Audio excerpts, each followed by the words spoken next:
नमस्कार साथियों, दिव्य ज्ञान के YouTube चैनल में आपका स्वागत है। मेरा नाम है गिरीश मिश्रा। दोस्तों, उत्तराखंड अधीनस्थ सेवा चयन आयोग द्वारा दिनांक 14 मार्च 2024 को एक नया विज्ञापन जारी किया गया है।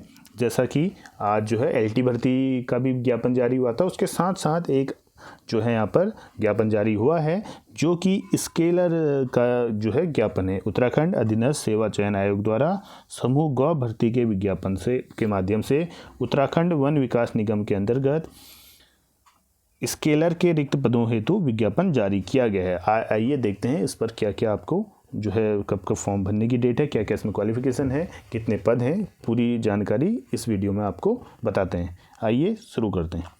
तो इसमें सबसे पहले विज्ञापन प्रकाशन की तिथि 14 मार्च है। फॉर्म भरना यहाँ पर 18 मार्च से शुरू है यहाँ पर, और अंतिम तिथि इसकी 8 अप्रैल 2024 को यहाँ पर फॉर्म भरने की इसकी अंतिम तिथि दी गई है।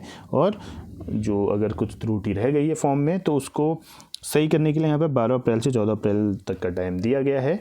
तो ये यहाँ पर 18 मार्च से यहाँ पर फॉर्म भरने शुरू हुए हैं और 8 अप्रैल तक इसकी अंतिम डेट है स्केलर की फॉर्म भरने की। अब इसमें क्या है आगे देखते हैं। उत्तराखंड अधीनस्थ सेवा चयन आयोग द्वारा समूह गौ सीधी भर्ती के माध्यम से उत्तराखंड वन विकास निगम के अंतर्गत स्केलर के कुल 200 रिक्त पदों पर चयन हेतु ऑनलाइन आवेदन पत्र आमंत्रित किए जाते हैं।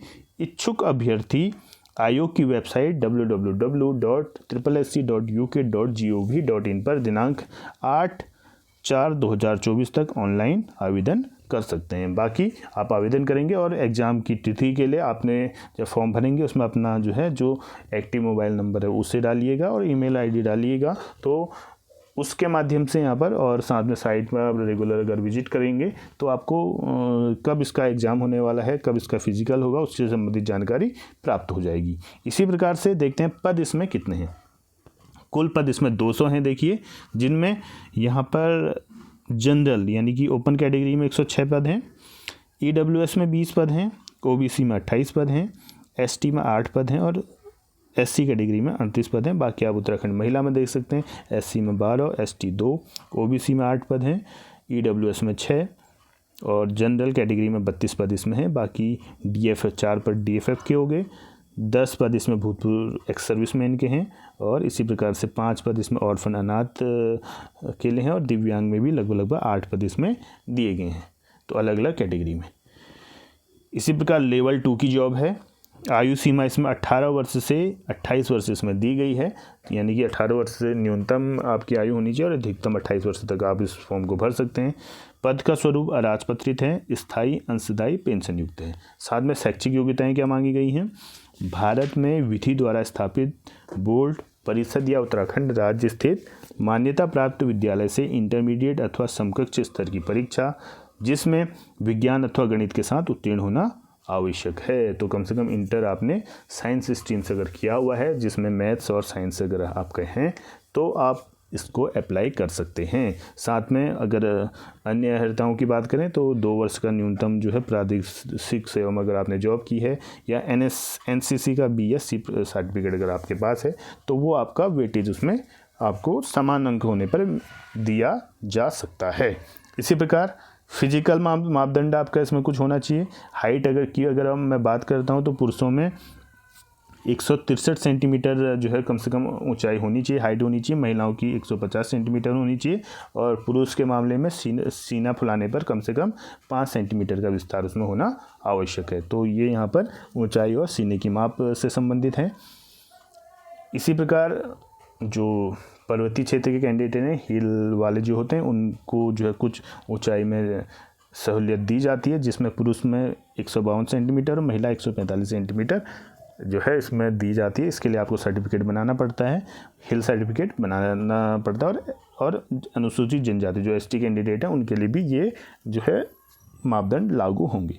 साथ में किसी भी ऐसे अभ्यर्थी को सीधी भर्ती द्वारा सेवा में किसी पद पर नियुक्त नहीं किया जाएगा जिसकी सामान्य दृष्टि में +-4 डायोप्टर से अधिक का दोष हो। तो आंखों का भी आपने जो है चेकअप करवाना है, तो +-4 डायोप्टर से अधिक अगर दोष है तो ऐसे कैंडिडेट्स को यहाँ पर कंसिडर नहीं किया जाएगा। अब इसमें शारीरिक दक्षता परीक्षा में क्या क्या होगा उसकी भी आप तैयारी आज से ही शुरू कर लीजिए, क्योंकि इसमें पुरुष के मामले में 25 किलोमीटर की दौड़ होनी है और महिला की 14 किलोमीटर की दौड़ होनी है, जिसमें पुरुष को अधिकतम 4 घंटे का समय दिया जाएगा और महिलाओं को भी 4 घंटे का समय दिया जाएगा। लेकिन पुरुषों के लिए 25 किलोमीटर की दौड़ है और महिलाओं के लिए 14 किलोमीटर की।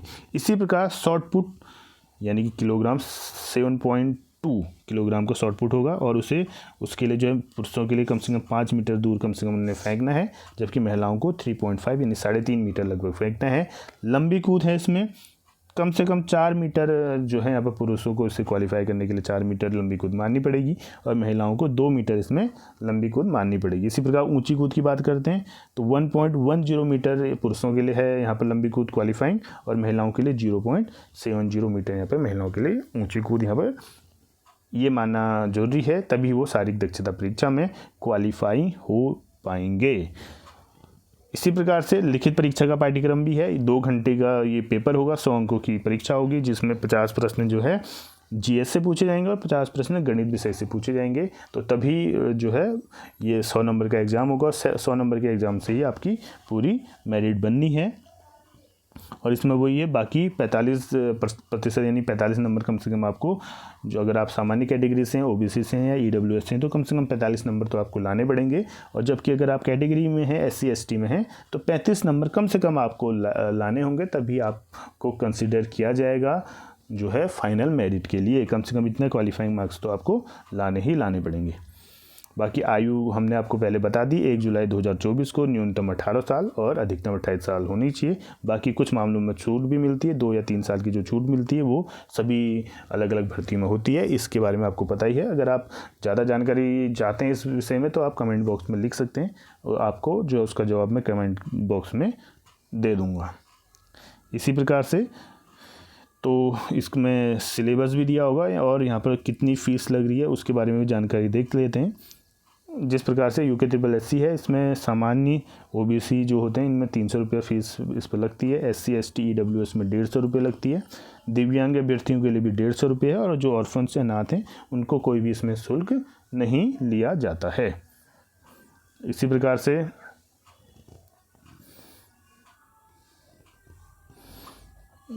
आगे बढ़ते हैं इसमें। और इसमें सिलेबस, अगर हम सिलेबस की अगर बात करते हैं तो सिलेबस आपको इसमें जीएस पढ़ना पड़ेगा। देखिए पूरा डिफाइंड है। सामान्य विज्ञान जो है, जिसमें सामान्य विज्ञान में आएगा, इसमें फिजिक्स केमिस्ट्री से संबंधित है और यहाँ पर पशु पौधे से संबंधित जो पूरा डिफाइंड है। आप जो है इसमें जाके देख सकते हैं।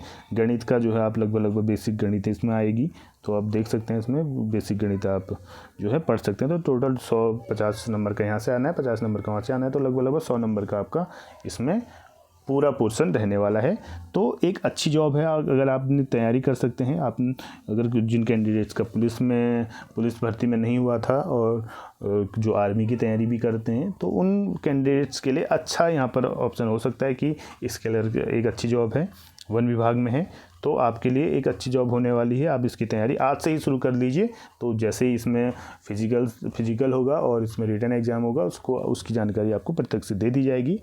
उम्मीद करता हूँ ये वीडियो आपको पसंद आई होगी, जानकारी अच्छी लगी होगी। मिलते हैं अपनी नई वीडियो के साथ, तब तक के लिए धन्यवाद। जय हिंद, जय भारत, जय उत्तराखंड।